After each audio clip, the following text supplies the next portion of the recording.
Bonjour à tous, bienvenue dans Hors Circuit, le podcast d'Atlantico, le podcast où, comme sur Atlantico, on essaye de comprendre non pas ce qui s'est passé, mais pourquoi les choses se passent. Le podcast pour déchiffrer, pour décrypter, pour éclairer les dessous de la politique et surtout pour aller au-delà des réflexes idéologiques et revenir aussi à la réalité telle qu'elle se joue véritablement. Et aujourd'hui, pour parler de tout ça, et notamment de l'actualité budgétaire, de l'actualité politique, mais pas seulement, nous recevons Guillaume Kasbarian. Guillaume Kasbarian qui a été ministre de la fonction publique, ministre du logement, brièvement, dans les gouvernements Attal et Barnier, et qui surtout se définit, bien que macroniste, comme libéral. Bonjour Guillaume Kasbarian, bonjour Monsieur le ministre. Bonjour. Puisque vous avez été ministre, c'est quelque chose d'ailleurs qui vous tient à cœur d'avoir été ministre et d'être appelé Monsieur le ministre, parce qu'il y en a de plus en plus maintenant des anciens ministres. Oui, mais alors moi je ne me suis pas engagé en politique pour les titres et parce que ça me plaisait qu'on m'appelle Monsieur le député ou Monsieur le ministre. D'ailleurs, souvent les gens m'appellent Guillaume, en fait, que ce soit sur ma circonscription ou à l'Assemblée. Non, moi je me suis engagé en politique pour porter des idées.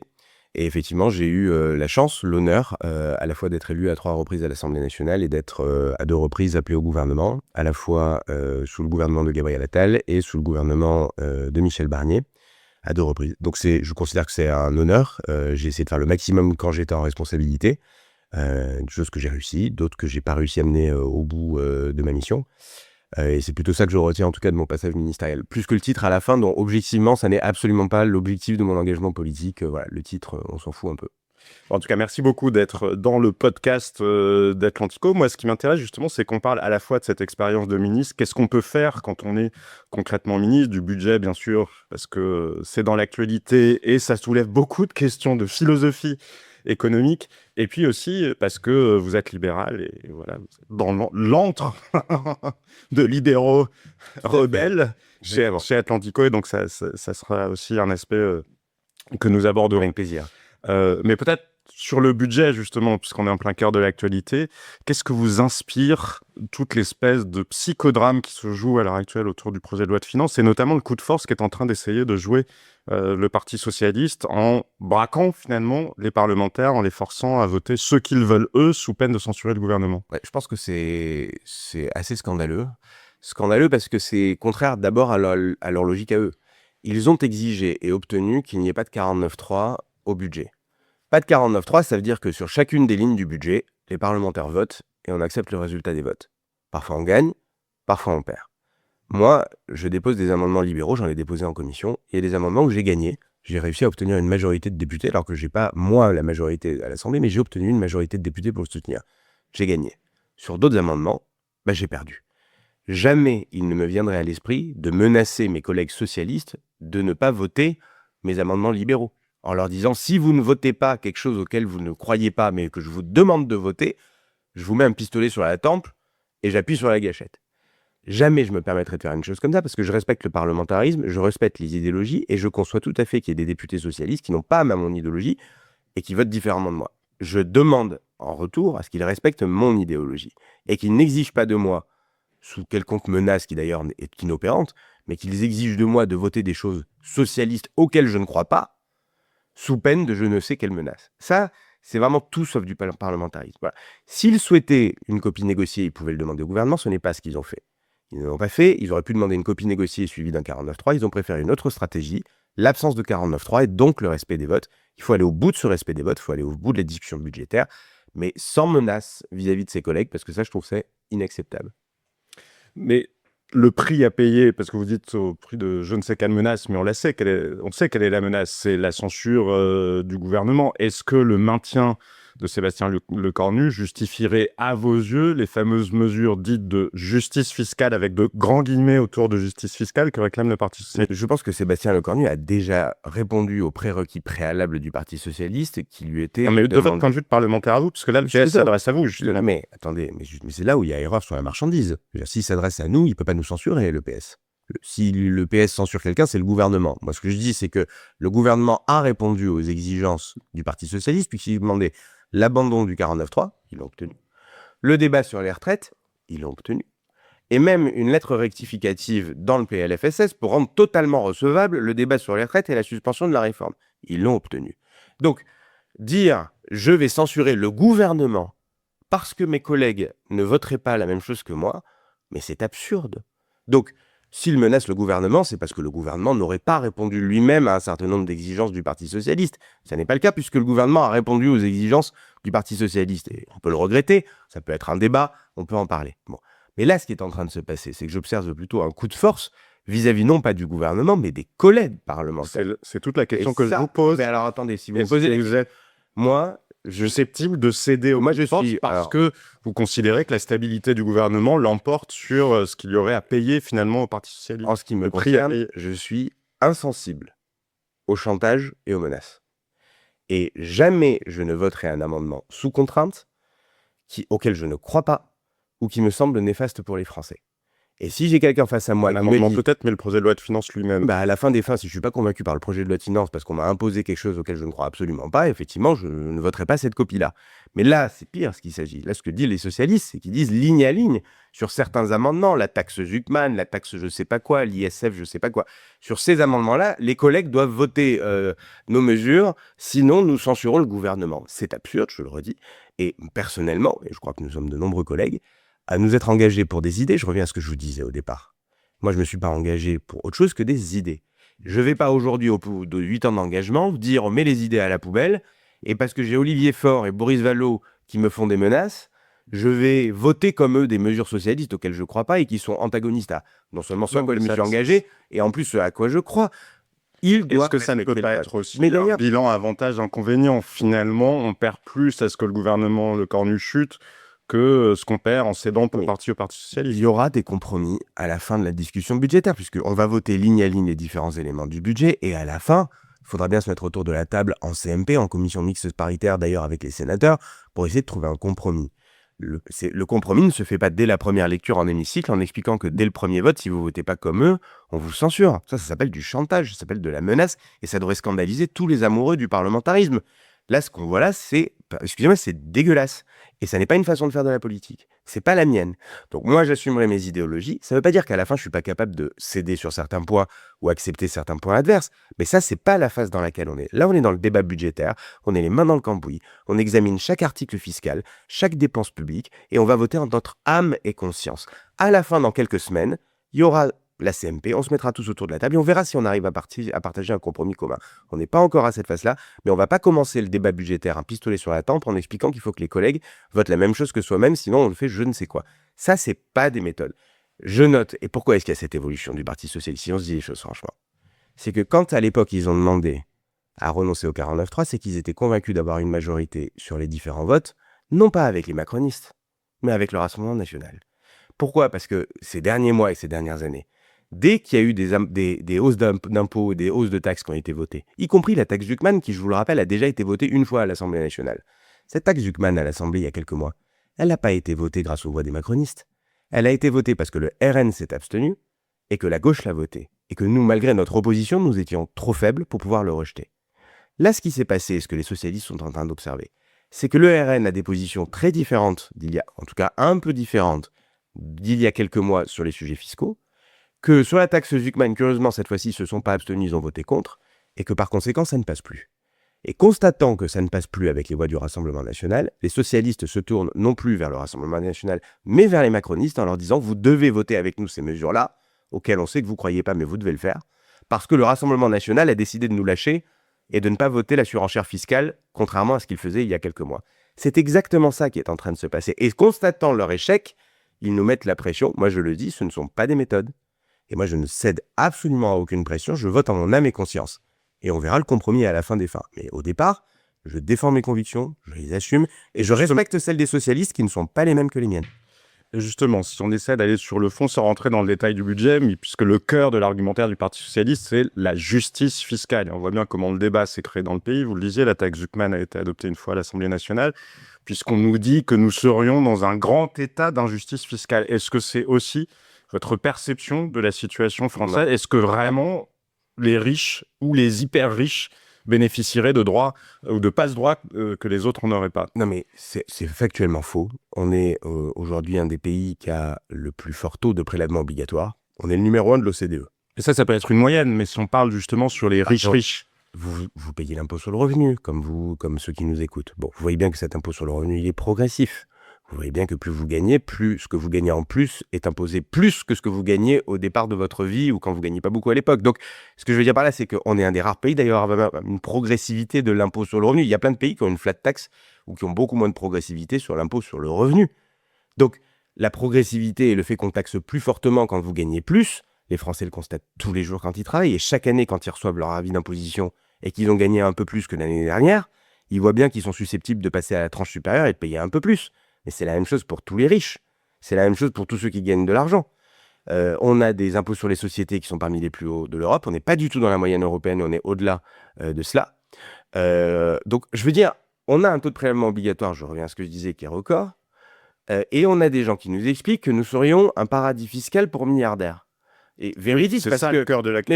Mais parce que moi, je le vois même dans ma presse quotidienne régionale. Même Zuckman a fait la première page avec un double article parce qu'il y a quand même une offensive médiatique assez remarquable sur le sujet. Je suis assez épaté, je sais pas d'ailleurs. Pas chez Atlantico ou dans l'autre sens. Non, mais je note, mais je suis assez effaré de voir qu'on ouvre les pages de tous les journaux régionaux, nationaux, médias, etc., à un économiste, parfois même sans contradiction, pour dérouler une idéologie qui, à mon avis, n'est plus des mathématiques économiques, mais qui est vraiment de l'idéologie pure et de la pensée politique pure. Il a le droit de faire de la politique, là, il se présente aux élections. Mais ce que je veux dire par là, c'est qu'on a une sorte d'offensive qui viserait à laisser entendre aux Français que nous serions un paradis fiscal. Mais excusez-moi, ni le Panama, ni le Singapour, ni la Suisse, ni les îles Vierges, ni les Bermudes ne sont en train de copier le système fiscal français en se disant « Pour vous, c'est génial, la France est un paradis fiscal pour milliardaires, on va faire la même chose ». Le fameux argument massu de Gabriel Zuckman consistant à dire « les riches sont en moyenne moins imposés que ceux qui le sont moins », pour vous, c'est faux. Non, c'est faux. Et on ne prend pas la redistribution en cours parce qu'il y a une partie des calculs qui sont faux, ça a été démontré par des économistes, le calcul est incomplet et donc à la base il est fait. Et régulièrement publié sur et régulièrement publié. Donc je conteste son constat et je conteste sa solution. Parce qu'imaginons qu'on soit d'accord sur un constat, ce qui n'est pas le cas, hein, mais imaginons. Maintenant on se penche sur sa solution. Lui, ce qu'il dit, c'est je veux prendre 2% du patrimoine de ces riches. Bon. Ce qu'on oublie totalement, et ce qui lui a d'ailleurs été reproché, c'est on oublie que ce patrimoine-là n'est pas liquide. Donc, si je vous dis, je vais vous prendre 2% d'Atlantico, 2% de votre patrimoine, ou 2% de votre maison, ou 2% de votre appartement, vous allez me répondre, dis donc, Guillaume, t'es bien gentil, mais moi, je les ai pas sur mon compte en banque. C'est des actifs qui sont investis, c'est pas liquide, je l'ai pas sur mon compte courant. Donc, si tu me demandes... C'est une valorisation virtuelle. C'est une valorisation virtuelle, c'est-à-dire que demain, ça peut potentiellement se casser la gueule et donc potentiellement, ça vaut rien en bourse. Donc, en fait, tu me taxes sur quelque chose de virtuel que je n'ai pas en poche dans mon compte courant et tu me demandes de le payer à l'État. Et donc, si je ne l'ai pas, qu'est-ce que je vais faire? Je vais vendre. Si vous dites aux Français, je vais vous imposer 2% le prix de votre maison ou de votre appartement et que vous ne l'avez pas sur votre compte, qu'est-ce que vous allez devoir faire? Vous vendez votre appartement ou votre maison. Vous êtes obligé, parce que si le fisc vous demande de payer 2% de la valeur de votre bien et que vous ne les avez pas sur votre compte, comment vous faites? Bon. Et donc, quand on lui répond ça, il dit « mais c'est pas grave, il n'y a qu'à distribuer des actions à l'État ». Et donc, c'est même pire, c'est-à-dire que là, vous vous rendez compte de la logique complètement communiste qui est derrière et même collective. Il l'assume d'ailleurs. Mais qui est complètement assumée, qui est à terme, les entreprises ne pouvant pas payer ou les individus ne pouvant pas payer ces fameux 2%, vous vous retrouvez à devoir céder des parts à l'État qui devient un méga giga actionnaire de toutes les entreprises de France et de tout le patrimoine de France. Les gens étant imposés, ne pouvant pas payer puisque le patrimoine n'est pas liquide, ils se retrouvent à vendre, même pas à vendre, à donner à l'État des actions ou des parts en nature pour combler le fait qu'ils n'ont pas sur leur compte. L'actionnaire ne permet pas de faire souvent dans le cas de Et donc vous tombez, écoutez, je suis même pas sûr que sous l'URSS ils imaginaient un truc comme ça. Et je suis même pas sûr qu'actuellement vous ayez à aucun pays qui ait imaginé un truc. D'ailleurs, aucun pays n'a mis en place cette solution. Donc soit monsieur Zuckman a la solution miraculeuse qu'aucun pays du monde n'avait vue avant lui. Soit il y a quand même un biais à la fois sur le constat et sur la solution qui fait que ça tient pas la route. Et il faut, il faut donner la parole à des économistes qui, du coup, le démontrent très bien de A à Z. Mais est-ce qu'il n'y a pas, malgré tout, une espèce d'énorme tabou?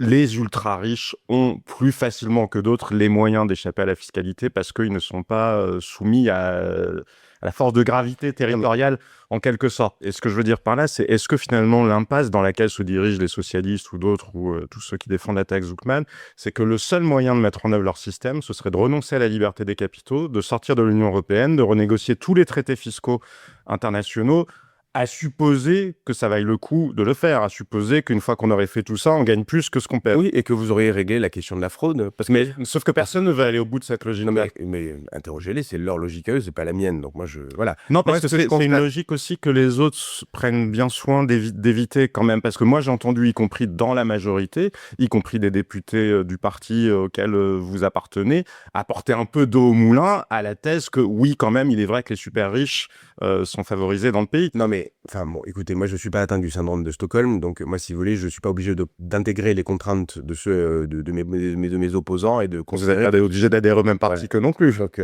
bon, en tout cas, ce qui est sûr, c'est que je conteste la logique de Jukman, je vous l'ai dit. Il y a un truc sur la question de la justice, moi, j'aime pas ce terme d'ailleurs de justice fiscale, ça laisse entendre qu'il y en a pas, alors qu'il y en a. Il y a un sujet, à mon avis, sous-jacent, qui, pour le coup, mérite d'être traité, c'est celui de la fraude. Parce que certaines personnes, qu'elles soient d'ailleurs très très riches ou moyennement riches, mais certaines personnes peuvent être tentées par la fraude. Et ça, c'est scandaleux. Et lutter contre la fraude, ça, c'est un sujet qui est important. Donc, que vous ayez des riches qui fassent de l'évasion fiscale, ça doit être sanctionné, puni de façon la plus sévère possible et poursuivi. D'ailleurs, je pense qu'avec de nouvelles technologies et avec l'intelligence artificielle, on va probablement avoir des outils de plus en plus intéressants pour pouvoir suivre ce genre de tentative d'éviction. Bon. Après, vous pouvez avoir des comportements sur des outils entrepreneuriaux qui peuvent poser problème. Exemple, sur la question des holdings, qui fait partie du sujet qu'on a. Moi, je suis contre le fait de taxer globalement toutes les holdings parce qu'il y a des choses intéressantes dans les holdings. Il y a du patrimoine, il y a de la trésorerie, il y a des actifs. Et donc moi, contrairement à d'autres, je ne veux pas du tout taxer la totalité de ce qu'il y a dans les holdings. Mais ce que me disent les industriels, et donc je défends cette position-là à l'Assemblée, c'est que si un entrepreneur décide de mettre des biens somptuaires à l'intérieur des holdings, c'est-à-dire des châteaux, des résidences secondaires, des yachts, des gros bateaux, etc., qui n'ont rien à voir en fait avec le patrimoine de l'entreprise et qui là, pour le coup, viserait à sortir de l'imposition un certain nombre de biens somptuaires qui n'ont rien à faire dans une holding. À ce moment-là, non seulement il faut les taxer, mais il faut les taxer fort, parce que ça n'a rien à y faire. Et donc les entreprises, et moi je porte un amendement qui a été travaillé notamment avec le METI, et c'est un amendement qui vise à dire, n'hésitez pas à taxer le patrimoine somptuaire intégré de façon frauduleuse ou de façon assez scandaleuse à des holdings, alors que ça n'a rien à voir avec la boîte. Mais par contre, ne touchez pas l'actif et le patrimoine. Donc ce que je veux dire par là, c'est que quand on se dit faut plus de justice, oui, la justice, c'est de dire quand vous devez payer l'impôt, vous devez le payer. Et les stratégies visant à l'éviter de façon scandaleuse en utilisant le patrimoine d'une boîte, d'une holding, etc., pour masquer ou pour essayer d'éviter l'impôt sur un certain nombre de choses, moi je comprends qu'on puisse regarder les stratégies pour éviter cette évasion-là, j'allais dire. C'est important de le faire et c'est l'égalité devant l'impôt, c'est ça. Par contre, expliquer que parce qu'il y aurait des abus de certains, on va du coup taxer toutes les boîtes, pénaliser toutes les holdings et piquer dans la trésor d'un paquet de boîtes, ça par contre, c'est absurde. Mais justement, Donc ça, je m'y oppose. si on va un cran plus loin, parce que c'était le point que je voulais aborder, parce que vous parlez d'évasion, bien sûr que la fraude fiscale, personne ne va... Mais ce dont on parle réellement, c'est l'optimisation fiscale, sans compter que le fait que si vous êtes multimilliardaire, vous avez en général des revenus ailleurs qu'en France et les moyens de créer une holding qui ne dépend pas du droit français. La question posée, c'est est-ce que on revient sur cette optimisation fiscale parce que de facto, elle est une forme d'entorse à l'égalité entre les citoyens, ou est-ce que ce que nous rapporte le monde tel qu'il est au global, finalement, est préférable au fait de l'effacer, cette optimisation? Non, mais l'optimisation, elle est permise par la loi. En fait, il faut distinguer optimisation et évasion. Oui, mais personne ne l'assume, en fait. Donc, l'optimisation, une raison. Elle est permise. L'optimisation, elle est permise, mais l'optimisation fiscale, c'est aussi, par exemple, le PER, c'est une optimisation fiscale. Basique. Je veux dire, quand vous avez du revenu, que vous gagnez votre salaire, et que vous décidez chaque année de mettre un peu de somme sur votre PER, c'est-à-dire le plan épargne retraite, que vous capitalisez pour vos vieux jours. Il y a aujourd'hui un dispositif fiscal qui vous permet d'avoir, de retirer une partie de cette somme-là de vos revenus déclarés pour payer moins d'impôts. C'est un dispositif parfaitement légal. Non, je suis d'accord, l'optimisation fiscale. On parle sur l'optimisation l'optimisation des très gros ne patrimoines. fonctionne. L'optimisation fonctionne parce que la loi le permet. À l'inverse de l'évasion qui est illégale. Bon, mais est-ce que pour le dire autrement, vous êtes d'accord avec l'affirmation, la mienne, mais vous n'êtes pas obligé, je ne suis pas le Parti Socialiste, je ne vous braque rien sur la tempe, de dire l'optimisation fiscale des super riches, peut-être que ça peut gratter un peu les yeux, effectivement, peut-être que ça n'est pas moralement très justifiable, mais c'est le prix à payer pour un monde qui, par ailleurs, nous rapporte beaucoup plus que ce que ça nous coûte. Parce que ce monde-là ouvert avec la liberté des capitaux a permis un bien plus grand enrichissement des Français comme du reste de la planète que ce que ça pose comme inconvénient, justement, y compris, bah oui, en voyant que certains parviennent à échapper pour Non, mais partie à l'impôt. moi, je pense qu'on peut faire et l'un et l'autre. C'est-à-dire qu'on peut restreindre, si l'on veut, des outils d'optimisation fiscale, mais pas n'importe comment et pas en taxant n'importe comment et en pénalisant les boîtes, en luttant contre précisément les objets d'optimisation qui peuvent nous poser problème et qui peuvent faire débat. On peut le faire, on peut dire, moi j'ai pas de tabou à dire, je vous l'ai dit, sur les biens somptuaires intégrés au holding, est-ce qu'on taxe les biens somptuaires des holdings? Donc preuve en est que je suis prêt moi-même à faire un pas en disant, regardez, ça c'est une optimisation. Vous vous souvenez combien a rapporté la taxe sur les yachts de François Hollande? Oui, ça n'a pas de sens, je suis d'accord. Mais par contre, intégrer une yacht à une holding, n'importe quel patron industriel un peu d'ampleur vous expliquera que c'est quand même pas très correct. Et que ça, pour le coup, c'est normal de pouvoir dire c'est pas normal. Bon, s'il veut se payer un yacht, il se le paye, il paye les impôts qui vont avec. Bon, pas obligé de l'intégrer à la holding d'une entreprise. Bon. Mais peu importe. Donc, s'attaquer à l'optimisation sur des objets ciblés de façon intelligente et sans pénaliser l'activité économique, la croissance, l'offre, etc. Moi, je suis pas en train de dire vive l'optimisation fiscale. Je veux dire, à un moment, tout le monde doit payer. Enfin, là, pour le coup, on peut attaquer le sujet. Voilà. Bon. Mais pas en faisant n'importe quoi, contrairement à ce que proposent les socialistes. Bon. Et de l'autre côté, bah, bien sûr que vous aurez de toute façon toujours des stratégies d'évitement fiscaux. Et dans un monde et dans une économie libre et ouverte et dans un marché européen ouvert où vous pouvez prendre vos capitaux, partir, aller investir ailleurs, etc., vous avez effectivement tout à fait le loisir de bouger vos capitaux à droite à gauche comme vous le souhaitez. Et effectivement, en réalité, cette ouverture-là, elle nous rapporte beaucoup. Parce que si on était dans une économie fermée, si on avait une fermeture des frontières européennes, si on avait des entreprises qui ne pouvaient pas exporter chez nos voisins, si nos voisins ne pouvaient pas exporter chez nous, si on n'avait pas l'euro, si on n'avait pas plein de choses en fait qui sont liées à ce gigantesque marché unique et le marché européen, avec cette banque centrale européenne qui nous protège et qui parfois même nous permet de déraper budgétairement, alors que si on était tout seul, on ne pourrait pas déraper autant. Bah, tout ça, c'est des avantages. C'est peut-être une malédiction, Non, d'ailleurs. mais donc du coup, c'est quand même des externalités positives qu'il faut avoir en tête. Donc non, moi vous le disiez tout à l'heure, certains devraient aller au bout de la logique et sortir de l'Union européenne, sortir de l'euro. De leur logique. De leur logique, voilà. Moi, je ne suis pas du tout sur cette logique-là parce que je considère que le marché unique a des vertus, la Banque centrale européenne a des vertus, et que nous sommes plus puissants dans ce marché unique-là qu'en étant tout seul avec une banque de France qui aurait été beaucoup plus faible dans les crises précédentes, avec un franc qui aurait été chahuté sur les marchés, et avec un nombre de consommateurs à 65 millions qui est largement inférieur à 400 millions, et donc avec un potentiel de marché pour les entreprises qui est beaucoup plus faible, et avec des investissements chez nous qui auraient été plus faibles. Donc, il faut voir aussi tout le gain à cette ouverture au sein de l'Europe et au sein de l'économie mondiale. Voilà. Donc, la solution, c'est pas de revenir au village gaulois en fermant les cahutes et en expliquant qu'on va faire notre petit outil pour bloquer les entreprises chez nous, fermer les vannes, et ça ira mieux demain. Bah non, je suis désolé. Enfin, si on fait ça, ça marche pas. Et je le disais tout à l'heure, et vous le dites vous-même, vous le revendiquez, vous êtes libéral. Mais concrètement, pour vous, vous mettez quoi derrière le mot? La liberté. Et la liberté sous toutes ses coutures.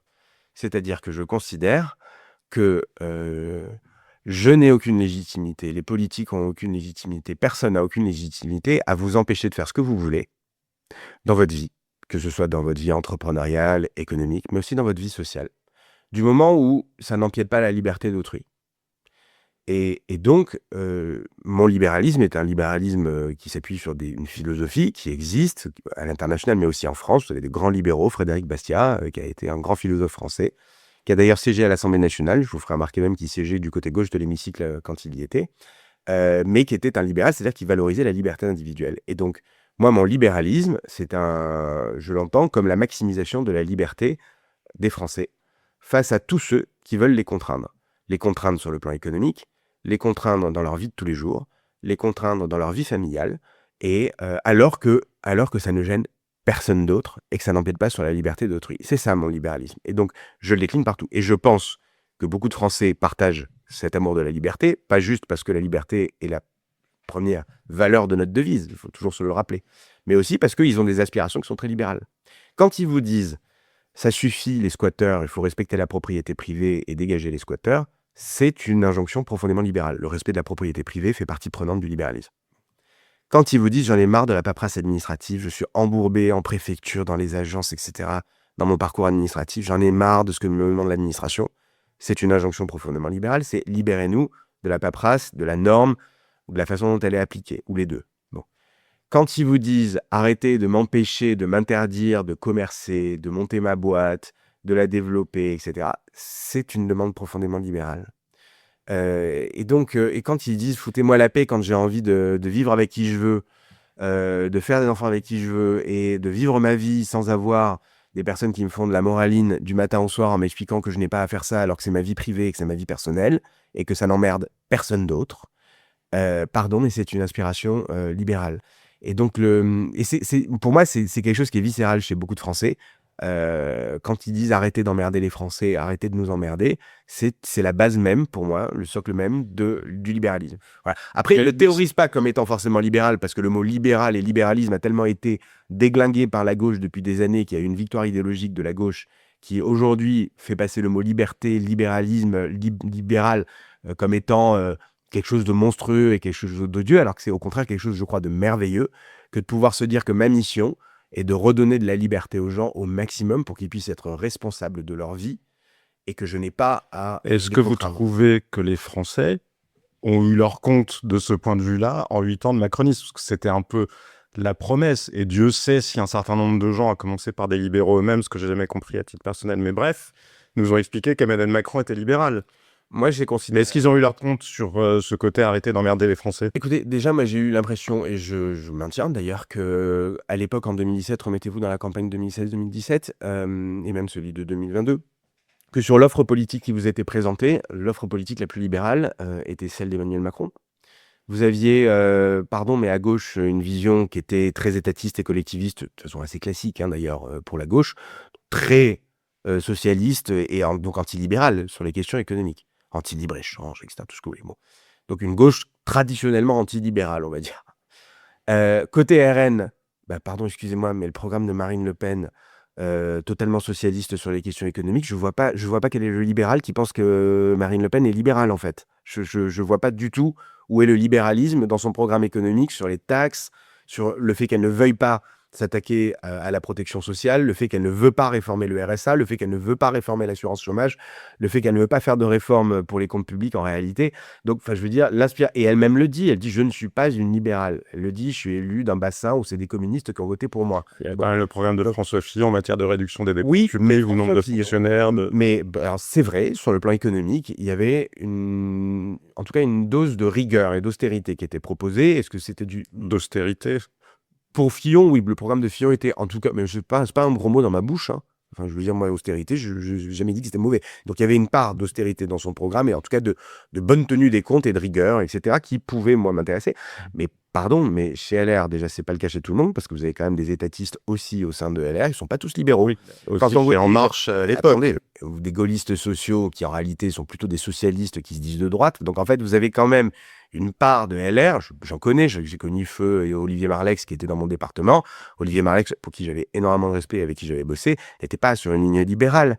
Olivier Marleix a toujours été pour une intervention forte. Bon, ok, mais moi je comprends pourquoi. Admettons que vous ayez choisi Emmanuel Macron. Et moi, je vous demandais après 8 ans, ce que les Français en ont eu pour leur sociétale et sur les questions sociétales, pardon de le dire, mais LR et la droite n'est pas sur un libéralisme intégral. Et donc moi, je me retrouve pas dans tout ça. Moi qui suis un libéral, comme je vous l'ai dit, intégral, je me retrouve pas sur une offre qui, à gauche, n'est pas libérale économiquement, peut-être l'est sur quelques questions de société, et encore, mais qui n'est pas libérale. Et de l'autre côté, à droite, et quand même sur un conservatisme sociétal qui est très fort, avec un libéralisme partiel, pas chez tout le monde, et un programme du RN qui est complètement socialiste. ok, mais voilà. Donc vous me demandez... on n'est plus en 2017, on est en 2025. Donc la question que je vous pose, c'est est-ce que les Français, en matière de justement de liberté, pour reprendre votre expression, arrêtons d'emmerder les Français, est-ce qu'ils en ont eu pour leur argent après 8 ans de macronisme? Sur une partie, oui, sur une partie, non. Pardon, mais sur une partie de réforme, nous avons mené des réformes de liberté. Quand on a touché à l'assurance chômage, même si on n'est pas allé au bout de la logique, bah, c'était une réforme de liberté.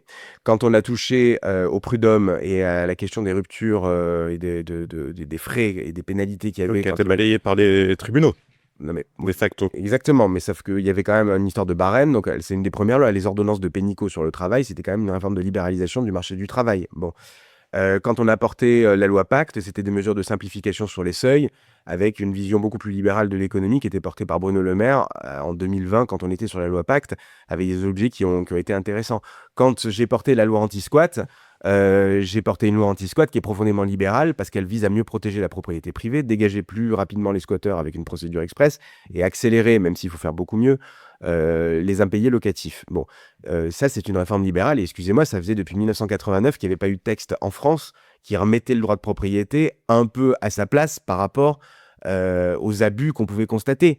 On peut regretter que ça aille pas le plus loin possible Mais justement, à votre avis, pourquoi ça n'a pas plus ou mieux marché? Qu'est-ce qui bloque? Moi, je vais vous dire, je vais pas renier qui je suis. Je suis fier d'un certain nombre de réformes que je viens de vous citer là, qui étaient pour moi des réformes libérales, qui allaient dans le sens de plus de liberté économique. Je suis fier aussi sur la question sociétale de ce qu'on a fait sur la bioéthique avec la PMA pour toutes. Pardon, mais ça fait partie aussi de la liberté de se dire, on arrête d'emmerder des gens qui veulent avoir recours à la PMA, alors que c'était impossible d'avoir recours pour elles à la PMA. Donc moi, je suis fier d'un certain nombre d'objets libéraux qui ont été portés ces 8 dernières années et je ne vais pas me renier et me cacher en vous disant que j'en suis pas fier. Et effectivement, vous avez raison de dire qu'il y a des sujets où on n'est pas allé assez loin, ça n'a pas été assez radical et sur lequel moi j'aurais préféré... Pourquoi qu'est-ce qui bloque vraiment quand on est en France et qu'on veut porter... Parce qu'il y a beaucoup des réformes que vous avez citées qui en réalité sont des réformes portées par n'importe quel gouvernement social-démocrate ailleurs en Europe. Moi, je fais le constat en tout cas. Pas particulièrement libéral. Moi, je fais le constat que sur 8 ans, il y a eu un chemin chaotique sur beaucoup de sujets parce qu'il y a eu des événements externes. Et je vais revenir pourquoi nous, on n'a pas fait ces choses. Mais il y a des événements externes qui sont venus percuter un agenda politique qui était établi. Et on ne peut pas le nier, c'est comme ça. Quand vous avez les gilets jaunes qui arrivent et que ça crée des manifs dans toute la France et que tout le monde a peur, etc., ça met un terme à un certain nombre de réformes. C'est pas une fatalité, c'est aussi une manière de... Quand vous avez la Covid qui arrive et qu'il faut confiner, que tous les pays du monde sont en panique, etc., ça a un impact sur votre agenda de réforme. Quand vous avez une guerre en Ukraine avec un effet inflationniste, ça a un impact sur votre agenda de réforme.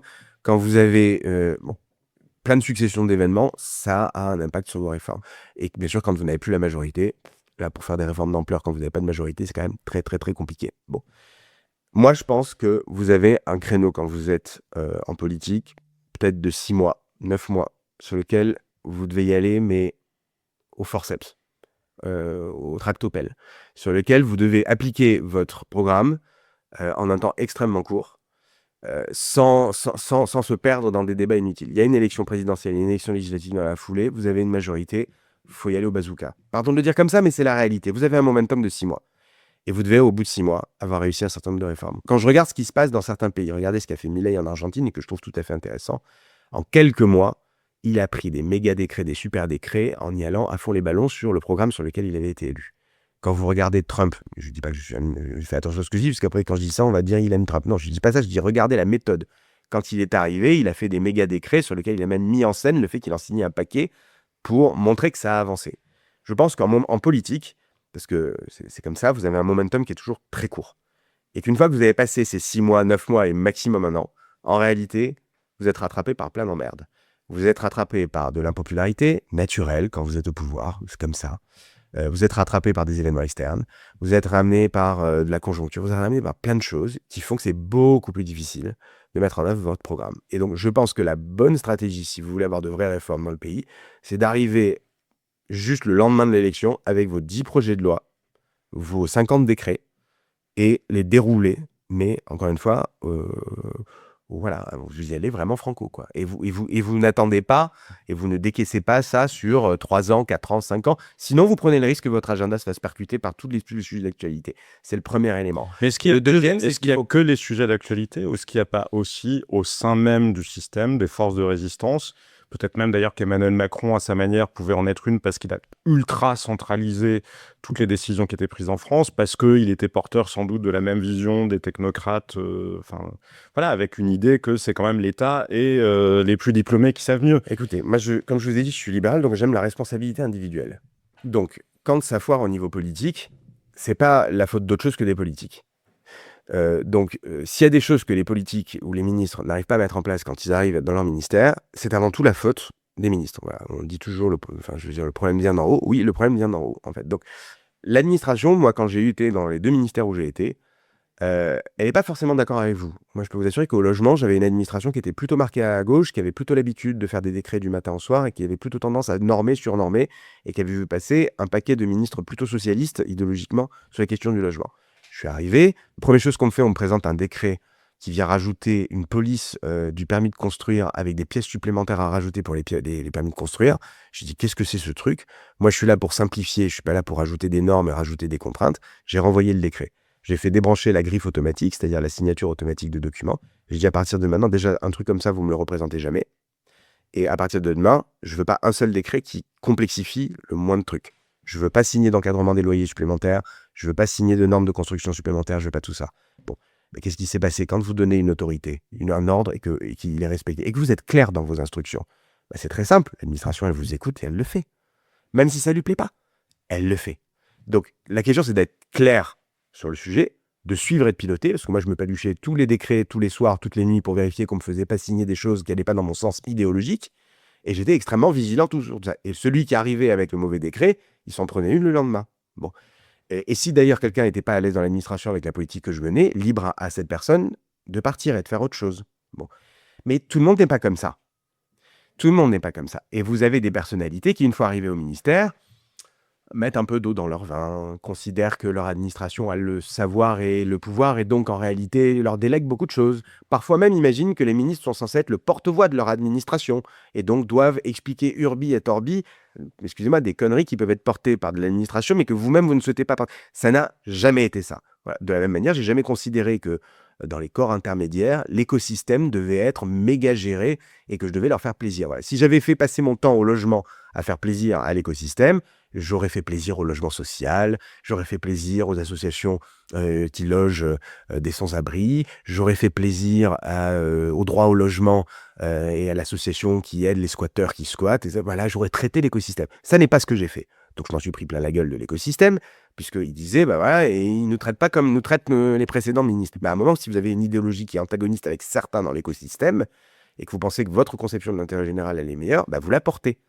Quand je suis arrivé à la fonction publique, ça a été la même chose avec les syndicats de la fonction publique. Pardon, je remole d'un cran pour vous faire le propos général, et je comprends, excusez-moi si je suis trop long, mais donc, moi, je porte mon idéologie. Qu'est-ce qui peut bloquer et pourquoi est-ce qu'on va pas assez loin? Soit c'est parce que vous n'avez pas assez agi vite en quelques mois post-élection et que vous avez trop traîné et que vous êtes fait rattraper par l'actualité et c'est trop tard. Soit c'est parce que vous n'avez pas tapé assez fort du poing sur la table et que vous n'avez pas dit à vos administrations, voilà le programme, celui qui n'est pas d'accord, il s'en va. Et ça sort demain, et si ça sort pas demain, bah, je prends quelqu'un d'autre parce qu'il y a 2 personnes qui sont prêtes à le faire.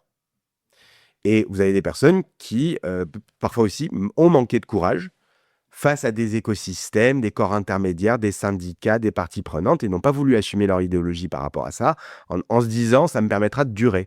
Voilà, ça me permettra. Si je fais plaisir à l'un, il va faire un courrier ensuite au président Premier ministre pour dire, regardez-moi, monsieur le Premier ministre, monsieur le Président, ce qui est super. Non mais, il y a un peu de ça, et regardez les remaniements successifs, vous avez des ministres qui sont terrorisés à chaque remaniement, et qui, du coup, se disent, il faut absolument que j'ai l'écosystème qui se fasse le porte-voix de ce que je suis en train de faire.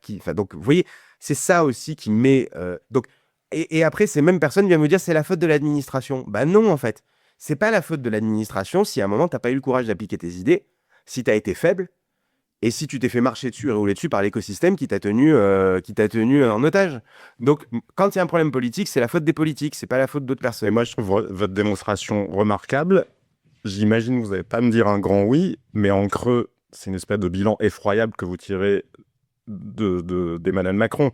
Parce que ce que vous êtes en train de nous dire là, c'est il n'est pas allé assez vite, l'impulsion n'est pas suffisamment venue d'en haut, il s'est laissé faire par l'administration ou il a adopté les points de vue de l'administration, parce que sinon on n'en serait pas là après 8 ans. Non, je ne suis pas d'accord. Et vous avez mal compris. Je me doute que vous n'allez pas être d'accord, mais c'est quand même ce que vous dites. Non, vous remarquerez dans mon propos, ce que je dis, c'est que chaque ministre a une responsabilité. Chaque Premier ministre, déjà, a une responsabilité. Et chaque ministre a une responsabilité. Je suis d'accord, mais si on considère que le Premier ministre et le Président ont une autorité sur les ministres, c'est bien qu'il y avait des ministres qui sentaient que l'impulsion n'était pas si claire que ça en provenance du haut. Oui, sinon, vos prédécesseurs, vous n'étiez pas le Premier ministre du logement d'Emmanuel Macron, non, mais je suis là que ce serait comporté autrement. Bien sûr, mais je le redis, après, on n'est pas obligé. Mais vous n'êtes pas responsable d'Emmanuel Macron en soi. Hein. Non, mais attendez, les ministres ne sont pas des enfants. À un moment, chacun est adulte et grand dans la pièce. Donc, à un moment, vous avez des ministres qui sont censés se prendre en main. Donc, il ne faut pas toujours botter en touche en expliquant qu'on est victime de son propre manque de courage. Donc, moi, je pense que Emmanuel Macron a donné une impulsion. Encore une fois, je le redis, il était un des candidats les plus libéraux sur la place politique, vu l'offre politique autour. Il a réussi à impulser un certain nombre de réformes qui me semblent être parfaitement libérales et sur lesquelles j'ai soutenu. Et il a été rattrapé par une série d'événements tout au long de ces 2 mandats qui n'ont pas facilité les choses. Et après, effectivement, il y a eu toute une équipe derrière, des ministres derrière, qui ne sont pas forcément allés au bout de la logique. Moi, je vais vous dire, vous me posez la question d'Emmanuel Macron, je n'ai jamais senti que sur mes sujets logement ou fonction publique, il m'ait bridé. Quand j'ai dit qu'il faut mettre fin au logement social à vie, parce que ça suffit d'avoir des gens qui s'enferment dans le logement social indéfiniment et qui n'en sortent jamais, jamais l'Élysée ne m'a rattrapé par l'oreille en me disant « Guillaume, tu es allé trop fort, mets la pédale douce ». Et quand j'étais à la fonction publique et je disais « Je vais supprimer la JPA, je vais faire les 3 jours de carence, je vais réduire le remboursement des arrêts maladie et je vais réformer tout ça », je n'ai jamais Emmanuel Macron ou ses équipes qui m'ont appelé pour me dire « Mon Dieu, Guillaume, tu vas trop loin et tu en fais trop ». Alors prenons-le dans l'autre sens. Est-ce qu'il y a une grave pénurie de Guillaume Kasbarian dans les rangs de Macronie? Parce qu'il n'a pas su trouver assez de ministres comme vous. Ah bah oui, ça je pense qu'on peut en tout cas, on peut se dire dans le personnel, je ne sais pas qui est on, mais vous avez le droit de le dire si vous voulez. Non, mais ce que je veux dire par là, c'est que, encore une fois, responsabilité individuelle, quoi. Enfin, je veux dire à un moment que chaque ministre fasse son autocritique, je fais la mienne, que chacun fasse la sienne. Voilà. Le président, il préside, il a donné une impulsion, et moi, il m'a jamais empêché d'agir là où j'étais à mon poste. Voilà.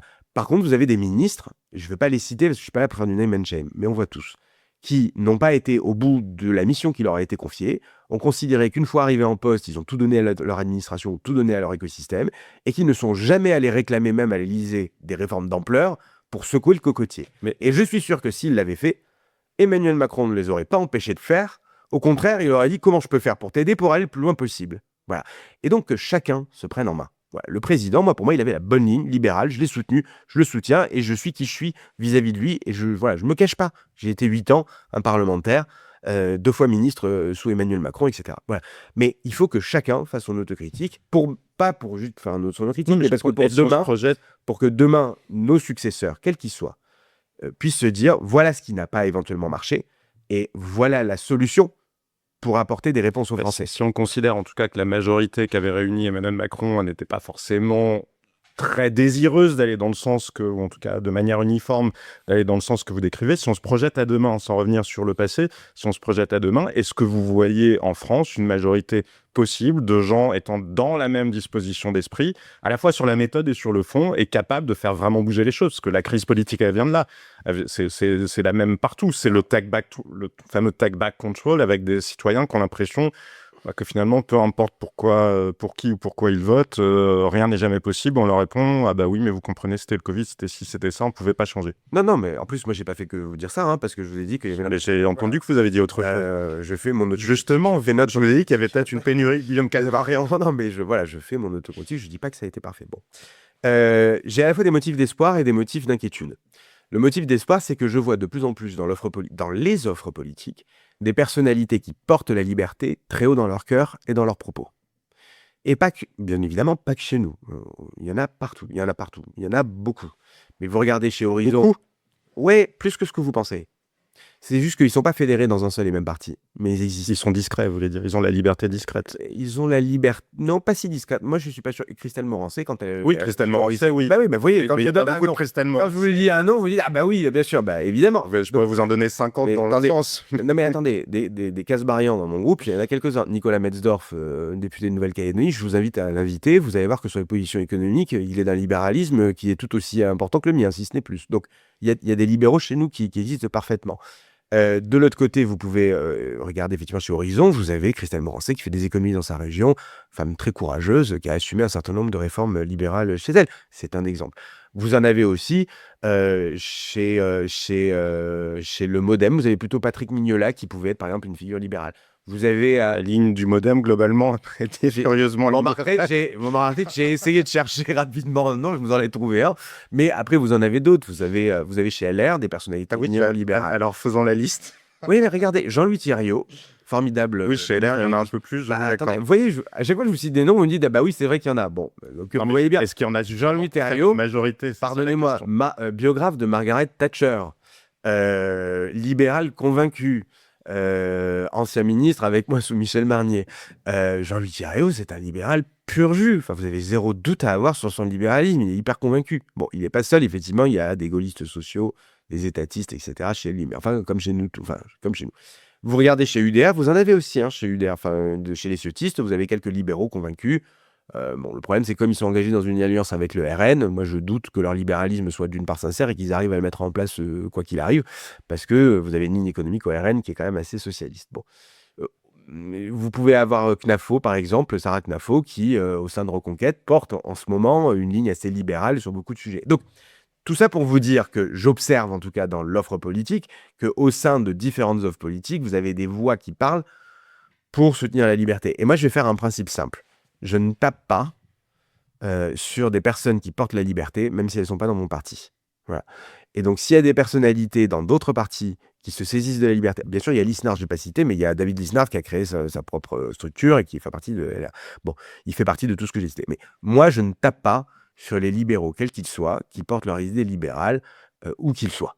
Et j'espère qu'un jour, il y aura suffisamment de monde dans la politique pour pouvoir porter ces réformes-là et les mettre en place. Mais je fais un principe simple, il y a suffisamment d'étatistes et d'antilibéraux sur le spectre politique pour s'amuser et pour pouvoir combattre les antilibéraux, les étatistes, les collectivistes. J'ai pas besoin d'aller taper sur les libéraux dont je vous parle. Donc voilà, c'est ce que j'essaie de vous dire. Après, le motif d'inquiétude que j'ai quand même, c'est que beaucoup de personnes, même les plus libérales, sont effrayées à l'idée de dire la vérité aux électeurs. Effrayées. Un bon exemple pour moi que j'ai vécu cette semaine, c'est l'histoire de l'abattement forfaitaire de 10% sur les retraités. Excusez-moi, mais quand vous avez... Enfin, il y a de multiples avantages fiscaux dont les retraités bénéficient. Je leur fais absolument pas le reproche, c'est comme ça a été construit comme ça. Mais que les parlementaires, que j'ai été le seul à vouloir évoquer ce sujet-là et à le mettre sur la table, m'interroge. Et là, c'est pas que ça me fait de la peine, c'est que je me dis c'est dommage parce que ça veut dire qu'on manque un peu de courage dans tout ça, quoi. Surtout que vous avez un système de retraite qui est complètement déséquilibré, que c'est une pyramide de Ponzi, qui tient plus la route, et qu'il faut le réformer profondément et aller vers de la capitalisation, parce que c'est la seule façon de sauver, à mon avis, le système, enfin en tout cas de garantir pour chacun une retraite décente à l'avenir. Mais voilà, il y a un moment où sur 1000 € qui vous sont prélevés, il y en a 561 qui partent dans la protection sociale et 240 sur les retraites. Un quart de ce qui vous est prélevé, de tout ce que vous payez, part dans les retraites. Et encore, je ne compte même pas la retraite des fonctionnaires qui est mise dans chacun des budgets des fonctionnaires. Donc, si à un moment, on n'a pas le courage d'aborder cette question-là, et que par pur électoralisme, parce qu'on a peur de la réaction des uns, des autres, du troisième, on met le sujet sous le tapis, pardon, mais on peut se refaire une interview dans 10 ans, dans 15 ans, on n'aura pas résolu le sujet. Donc, et en plus, on ne gagne pas à se dire je vise tel segment électoral et je vais compter que sur eux pour être élu. Parce qu'à la fin, vous perdez tout le reste, parce que les gens sont pas cons. Ils voient quand les personnalités politiques leur mentent. Donc, quand ils voient bien qu'il y a un problème sur les retraites, ils voient bien que le système est déréglé, ils voient bien qu'il y a beaucoup de retraités, pas assez d'actifs pour payer un système par répartition. Ils voient bien qu'il faudrait passer à un système par capitalisation, ils cotisent pour eux-mêmes avec un rendement positif pour leurs vieux jours. D'ailleurs, c'est pour ça que beaucoup de Français prennent du PER, parce qu'ils voient bien que c'est quand même l'avenir. Ils voient tout ça. Et quand ils ont des hommes politiques qui leur disent, pardon, mais comme Marine Le Pen hier, non, il ne faut pas toucher aux prestations sociales, ne touchons pas aux prestations sociales, incluant les retraites, bah pardon, mais enfin, les Français sont... Enfin, c'est pas logique, quoi. Je veux dire, on leur dit n'importe quoi. Donc, voilà. Moi, je suis assez optimiste sur le fait que je vois des libéraux... la grande formule de Lénine, que faire? Qu'est-ce qu'on fait à partir de ça? Ah ben moi, ce que je porte, d'ailleurs avec quelques collègues, c'est le passage à un système où la répartition n'est qu'une des multiples, enfin Je voulais dire plus largement pour justement dans cet environnement politique où les discours de vérité sont difficiles à faire entendre. On l'a vu récemment, il y a eu une enquête qui montrait qu'une très grande majorité de Français ne savaient pas lire, par exemple, leur feuille de paye parce qu'ils ne comprennent pas la différence entre le net, le brut, le coût total pour l'entreprise, qui paye ou pas des cotisations santé ou bref, comment fonctionne le système des retraites. La réalité, elle est qu'il y a cette forme d'inculture économique en France. Comment on fait pour la dépasser sans que ce soit juste une machine à se faire battre? Non, mais là encore, il ne faut pas se défausser sur les Français quand les Français ne comprennent pas ce qu'on dit. Donc, s'ils ne comprennent pas ce qui est dit... Mais je n'accuse pas les Français, je constatais justement que collectivement... Moi, quand je leur explique en circonscription, en tout cas, que le système par répartition est mort et qu'il ne marche pas et qu'il y a trop de retraités par rapport aux actifs qui cotisent et que ça va dans le mur, franchement, les gens, ils comprennent ce que je suis en train de dire. Et quand je leur dis que du coup, je refuse de revenir en arrière sur l'âge de départ, parce que sinon, ça déséquilibre encore plus le système et qu'on va du coup soit encore ponctionner aux retraités, soit augmenter les cotisations des actifs, ils comprennent parfaitement derrière. Donc, à un moment, soit c'est parce que les politiques s'expriment mal, ou qu'ils n'ont pas le courage de s'exprimer sur le sujet, parce qu'ils ont peur. Et puis, il faut qu'il y ait aussi un écosystème, et c'est ce que vous faites d'ailleurs aujourd'hui, mais que vous faites tous les jours, d'éditorialistes, de journalistes, de médias, qui prennent la parole et qui encouragent les prises de parole quand elles arrivent. Moi, cette semaine, j'ai été très encouragé quand j'ai osé parler de l'abattement. Moi, j'ai constaté sur les réseaux sociaux des actifs qui disaient « Putain, c'est vrai, vous avez le courage de dire un truc qu'on n'a pas beaucoup entendu jusqu'à présent. » C'est quand même bien. Vous dites il faut toucher un avantage fiscal aux retraités. Il n'y a pas beaucoup de politiques qui disent qu'il faudrait en toucher ne serait-ce qu'un seul. Bon. Ça fait du bien, parce qu'on est soutenu, parce qu'il y a du monde derrière. Et vous aussi, vous faites le travail. Donc en fait, il faut que tout le monde fasse le travail pour informer et essayer de convaincre sur ses idées. Et si on n'y arrive pas, c'est soit qu'on est mauvais soi-même pour l'expliquer, soit que tout le monde s'est carapaté parce qu'ils ont peur. Est-ce que ce qui bloque aussi, c'est peut-être pas malgré tout une forme de déni de réalité, y compris de libéraux, entre guillemets, sur les défauts, non pas de la philosophie, non pas de l'intention, mais les défauts du monde tel qu'il existe aujourd'hui. Quand on a fait rentrer la Chine dans l'OMC en lui accordant le statut d'économie de marché, on nous a promis que ça serait gagnant-gagnant de chaque côté. On a bien vu que ce n'était pas le cas pour l'industrie. Dans le traité de Maastricht, dans les attendus, il y a 5% de croissance nominale en face des 3 critères. On a bien vu que ça n'était pas le cas. Est-ce que malgré tout, il n'y a pas aussi un vrai problème d'assumer le bilan des 30-40 dernières années pour dire que c'était pas forcément l'intention globale qui était mauvaise, mais il y a des choses qu'on a foirées et qu'il faut absolument redresser parce que c'est ça que les Français vivent aussi, notamment les Français des zones périphériques qui voient qu'il y a un système qui les oublie ou qui se fait contre eux. Alors, moi, je pense pas exactement pareil que vous sur ce sujet. Je pense que depuis 30-40 ans, ce qui a foiré, c'est que la France n'a pas mené les réformes qui étaient nécessaires et que tous ses voisins européens ont eu le courage de mener, que ce soit gauche ou droite. Et qu'aujourd'hui, on devient... Ils sont plus ou moins dans le même état aujourd'hui. Non. Pas sur le déficit, pas sur la dette. Là, il y a une trajectoire...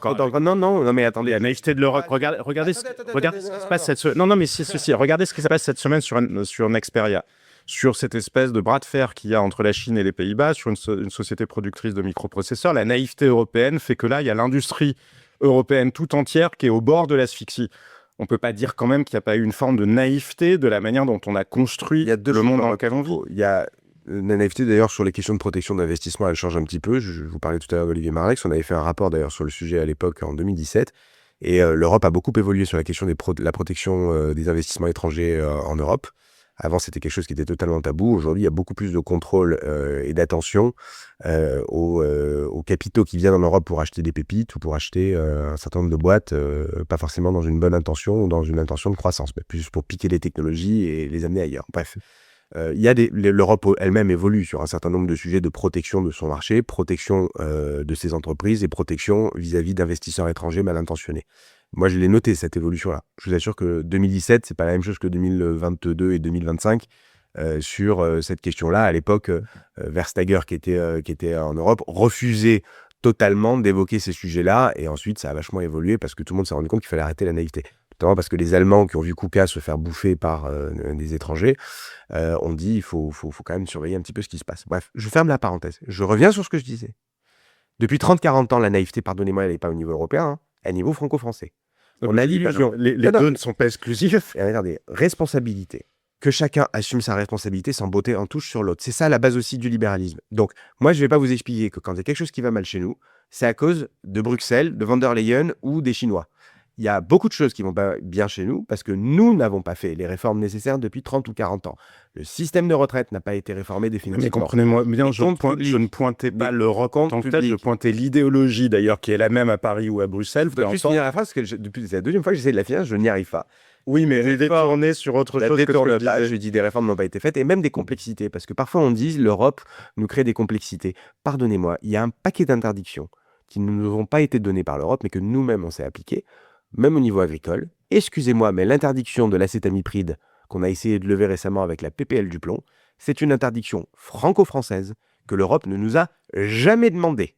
Et on a des politiques qui sont venus interdire un produit en France que personne au niveau européen leur a demandé d'interdire, mieux que l'Europe a totalement autorisé en disant « mais allez-y, autorisez-le, c'est safe, vous pouvez y aller ». Et que nous-mêmes, Français, nous sommes les seuls à interdire. Et après, vous avez les agriculteurs qui gueulent en vous expliquant qu'on interdit des choses et qu'on fait des surtranspositions. Mais ces surtranspositions, elles ne nous ont pas été demandées par Bruxelles. Elles ont été faites par des politiciens français qui n'ont pas fait leur boulot. Je ne vous ai pas dit que c'était Bruxelles qui était en soi en Vous voyez venir, moi aussi.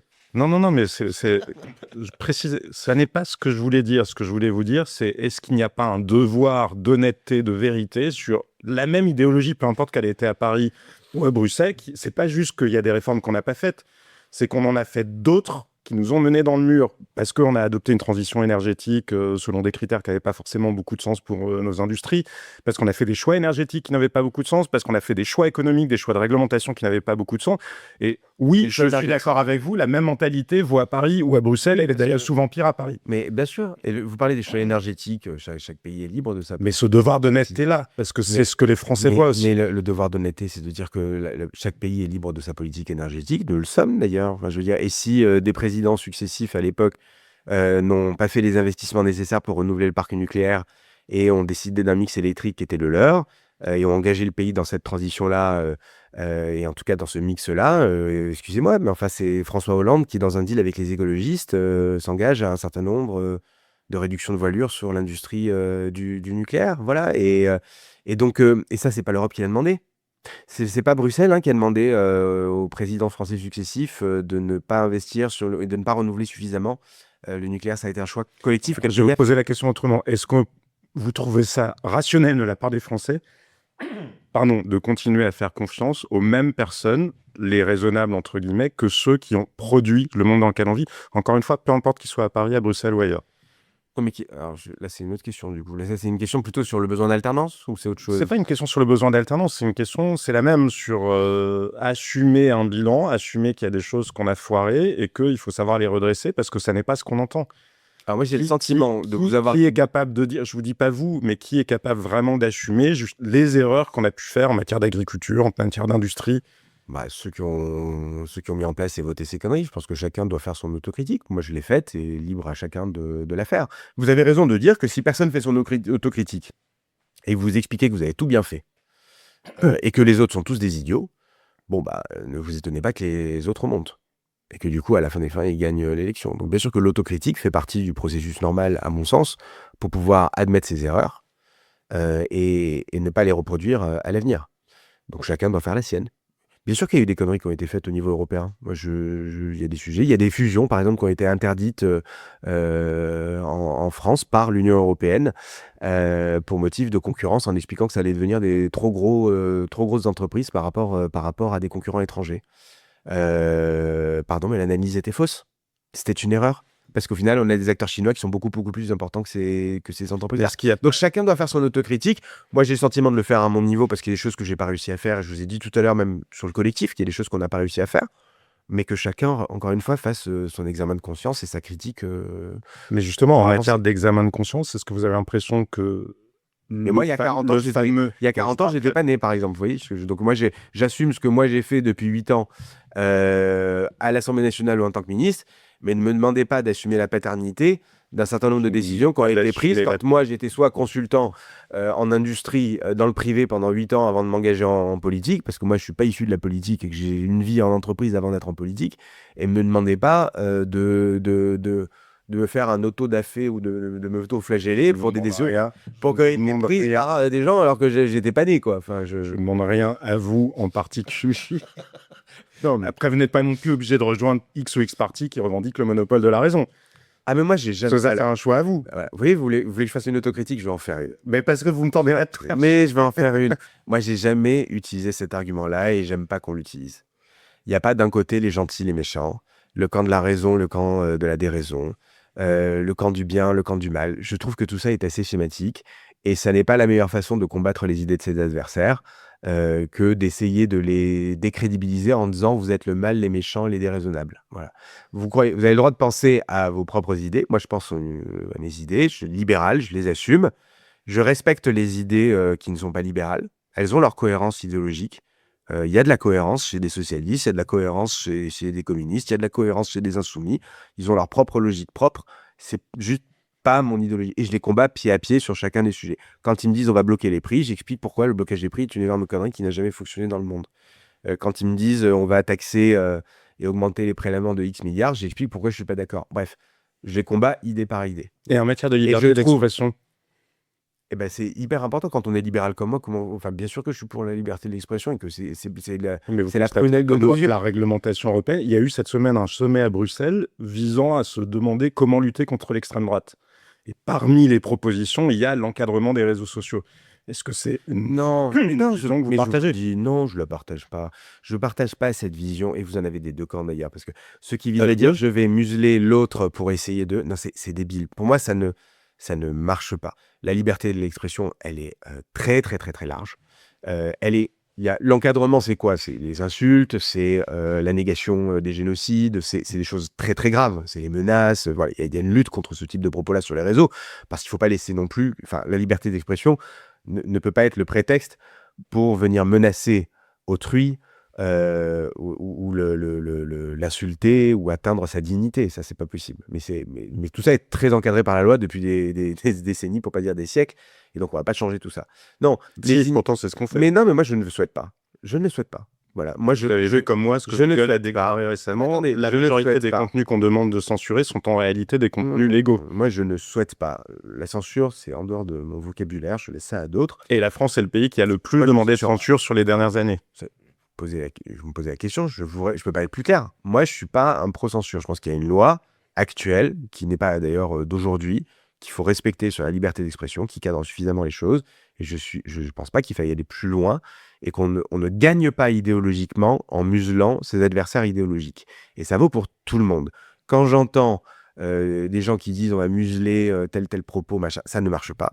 Quand je vois même au niveau il y a des écologistes aujourd'hui qui sont en train de pousser, j'ai signé une tribune d'ailleurs avec Madame Vosner cette semaine dans Le Point. Oui, moi aussi. Ouais, vous l'avez signé aussi, bah voilà. Donc oui, typiquement on est d'accord sur la liberté d'expression du coup, c'est-à-dire que ce qu'elle dit, c'est qu'il y a une initiative en cours visant à museler la parole de certains scientifiques qui n'iraient pas dans le sens de ce que pensent d'autres scientifiques. Si on commence à museler le débat scientifique en disant il y a des gentils scientifiques et des méchants scientifiques, des gens qui pensent bien, des gens qui pensent pas bien, on tue le débat et on ne convainc personne. Donc c'est quelque chose que je conteste tout à fait. Donc voilà, pour moi, la liberté d'expression, il faut la maximiser dans le cadre de la loi dont nous avons hérité depuis des décennies, qu'il ne faut pas modifier, qu'il ne faut pas, voilà, et sur lequel on gagne, encore une fois, par le débat d'idées, la confrontation. Voilà. Moi, je suis à l'opposé de l'idéologie des insoumis sur plein de trucs, mais jamais je me permettrais de dire la solution pour combattre les insoumis, c'est de les museler ou de les censurer. Voilà. Et c'est ça, être libéral. C'est de se dire, à un moment, j'ai beau être en désaccord avec vous, je me battrai pour que vous ayez le droit de le dire jusqu'au bout. Et vous confronter ensuite sur le plan des idées pour convaincre.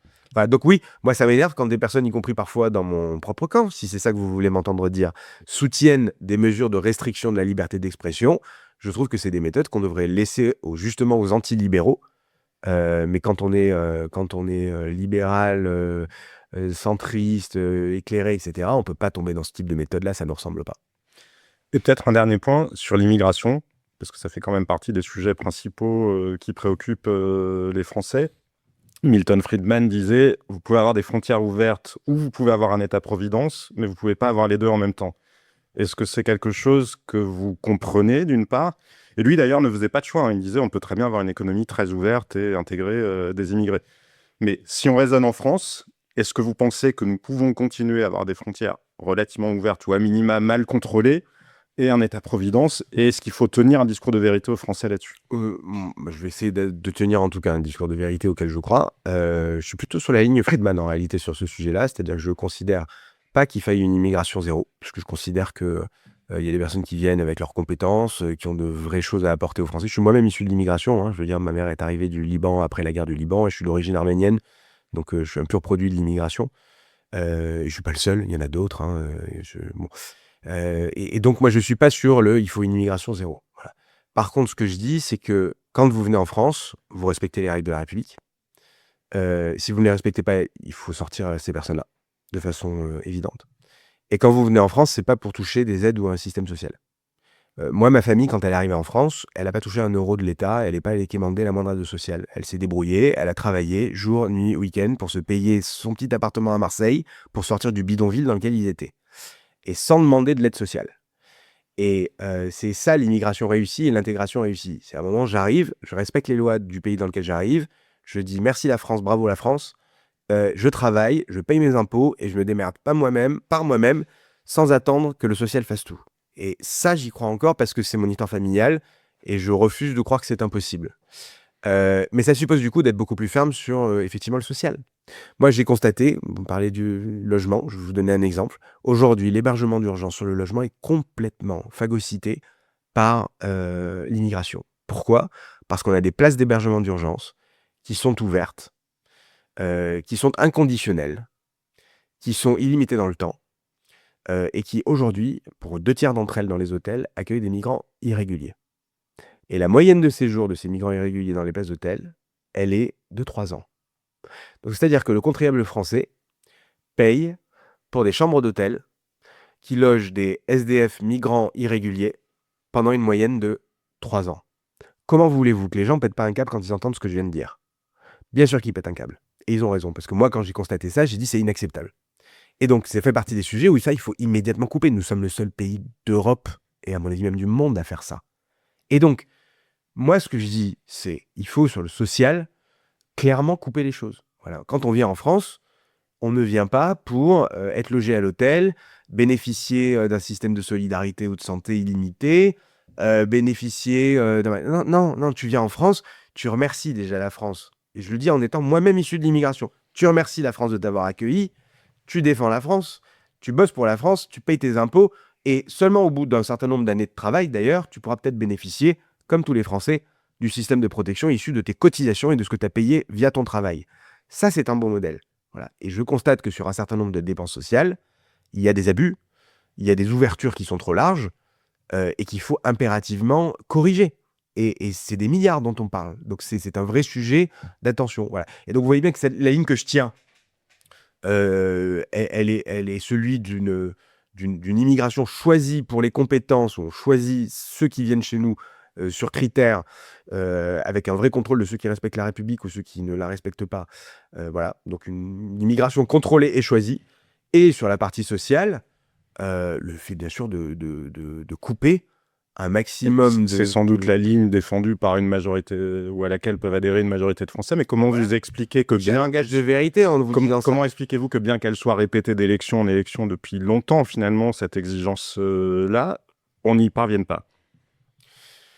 Probablement le manque de courage des politiques. Je ne peux pas l'expliquer autrement. Je pense que on aurait dû probablement, depuis 8 ans, mettre en place... C'est aussi l'interprétation des lois ou des blocs de constitutionnalité par un certain nombre de Vous voyez, magistrats. encore une fois, on cherche à botter en touche en expliquant que c'est pas la On faute vote pas en touche. Quand on vote des lois, vous l'avez voté, la loi sur l'immigration. Elle a bien été détricotée par le Conseil constitutionnel. Dans le détail auprès de vos auditeurs, mais parce qu'il y avait un paquet de cavaliers législatifs qui ont été introduits à l'intérieur. On savait pertinemment que vous ne pouvez pas rajouter des amendements qui ne sont pas liés au texte initial, sinon ça se fait censurer pour motif cavalier. Même pas parce que le sujet est pas C'était une interprétation audacieuse du cavalier législatif. Écoutez, moi, ça fait 8 ans que je suis parlementaire. Il y a un paquet de lois que j'ai portées. On essaie de faire attention à pas rajouter des sujets qui n'ont rien à voir avec le texte initial. Mais je ferme la parenthèse.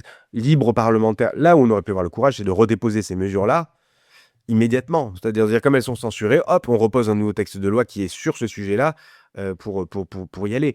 Mais, enfin... Encore un truc, le président de la République ne félicite pas que le Conseil constitutionnel ait détricoté le texte. Et sur l'hébergement d'urgence, que je vous citais, moi, quand j'étais ministre du Logement, je l'ai été pendant 7 mois. Donc, quand j'ai découvert le sujet et son ampleur, j'ai pas encore eu le temps de faire mon budget, que la dissolution est arrivée et que je suis tombé. Mais j'avais pour projet dans le budget déjà de faire la réforme qui va bien pour limiter le nombre de nuitées, qu'on puisse ramasser un SDF dans la rue et ne pas lui demander ses papiers. Je comprends qu'on soit tout à fait, quand il fait froid à Paris, que vous ramassez quelqu'un dans la rue qui est SDF, qui est prostré. Moi, j'ai fait une maraude, c'est terrible. Donc, bien sûr que vous ramassiez quelqu'un dans ces moments-là. Oui, dans une situation de sans danger. demander est-ce que tu es français, pas français, est-ce que tu es légal ou pas légal, on s'en fout. Vous le sauvez. Bon, ce que je dis juste, c'est qu'à partir d'un certain temps, vous pouvez pas avoir des gens qui restent pendant 3 ans en moyenne dans des chambres d'hôtel payées par le contribuable. Et donc, il faut changer les règles pour avoir un parcours pour les autoriser potentiellement à travailler ou pour les expulser s'ils sont irréguliers. Donc, mais de dire, on ne va pas vous loger à l'hôtel pendant 3 ans. Il faut mettre un terme au caractère illimité de ce parcours-là. Et issu de ça, ça vous fait faire des économies substantielles. C'est plusieurs milliards d'euros que vous pouvez faire à la fin de l'année. Bon, j'ai pas eu le temps de mettre en place ma réforme parce que j'ai été, excusez-moi, changé avant parce qu'on a eu la dissolution. Et ensuite, on m'a mis dans un autre ministère. Bon. Mais il faut un peu d'action de long cours et il faut avoir des ministres à un moment et des parlementaires qui ont le courage de déposer ces sujets-là et de les porter. Donc probablement qu'on a manqué de temps sur certains sujets quand on était en responsabilité, probablement qu'on n'a pas eu le courage sur d'autres sujets d'aller au bout du bout, mais c'est jamais perdu. Voilà, c'est-à-dire que moi, cette expérience-là, moi que j'ai accumulée en tout cas sur 8 ans, qu'elle soit à l'Assemblée ou dans les ministères, je la vois plutôt comme une force pour que ce soit moi ou que ce soit les suivants, peu importe, on soit capable de dire ça c'est possible, on peut le faire. Voilà, j'ai été praticien de l'Assemblée nationale, j'ai été praticien en tant que ministre.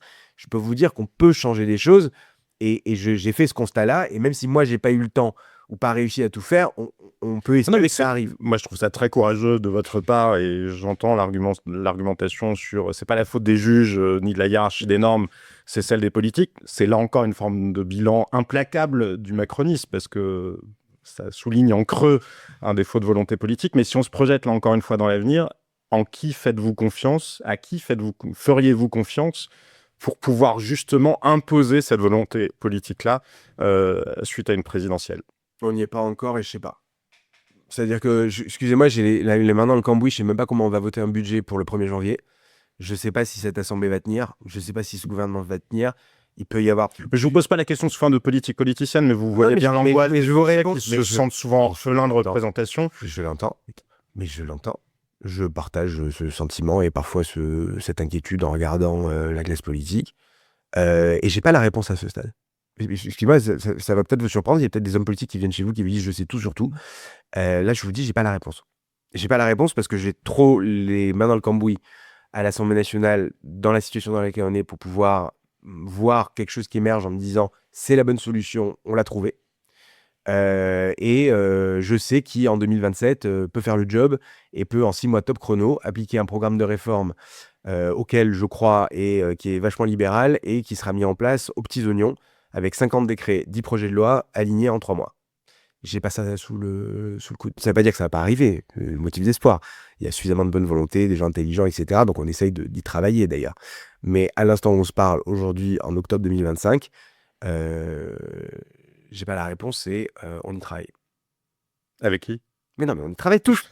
Non, mais vous voyez bien que la question que vous me posez, tous les libéraux se la posent. La question que vous posez là. Au-delà des libéraux, je pense que tous les Français se posent la question. Tous les Français posent la question et tous les qui pourraient changer les choses. Ben, on y réfléchit. Non, mais en tout cas, c'est un chantier. On n'a pas trouvé la réponse encore. Et je pourrais pas vous donner la réponse aujourd'hui. L'honnêteté me force à vous dire ça. Je pourrais vous pipoter quelque chose en vous balançant des noms. Non, mais c'est pas l'objet. Donc, si vous voulez que je sois honnête, je suis honnête. À ce stade, je vois personne maintenant, en 2027, qui vous applique un projet qui, à mon sens, serait un projet de rupture libérale, réformatrice, révolutionnaire, en 3 mois top chrono ou 6 mois top chrono pour les Français. Ça n'existe pas à ce stade. Et c'est donc à la fois un motif d'interrogation, mais aussi probablement un motif d'espoir. Parce que comme cette offre-là n'existe pas, elle est à construire. Et vous allez la construire? Non, mais on a tous envie qu'elle soit construite. On a tous envie que notre pays avance et réussisse. Enfin, je sais pas, moi, je pense que ceux qui nous écoutent là, ils se disent, mais secouez-vous, quoi. Enfin, allez-y. Et donc moi, j'aimerais bien qu'on y arrive tous collectivement. Et ça ne peut pas dépendre que d'une personne, d'ailleurs. Moi, je suis pas du tout, comme je suis libéral, je suis pas dans le culte de la personnalité. Donc, je considère pas qu'on va avoir le Messie qui va arriver en 2027 et qu'on sera sauvé par une personne qui fera. Je vous l'ai dit tout à l'heure, c'est une équipe derrière. C'est des personnes qui sont alignées idéologiquement, qui ont une volonté politique, qui ont du courage, qui sont capables de s'en prendre plein la gueule, qui vont pas se laisser impressionner par les obstacles et qui vont foncer. C'est ça qui est à construire. Il y a le projet et une équipe très solide idéologiquement qui va derrière. Si vous n'avez pas ça, vous n'aurez pas le sauveur qui, tout seul, va tout révolutionner. Ça, j'y crois pas du tout. Et quand on est libéral, on ne croit pas qu'il y a un sauveur, on se sauve soi-même. Et on pense qu'il n'y a pas une personnalité qui peut pallier la responsabilité individuelle de tous les autres. Bon, eh bien, sauvons-nous nous-mêmes. Tout à fait. Merci. Merci beaucoup, Guillaume Kasbarian.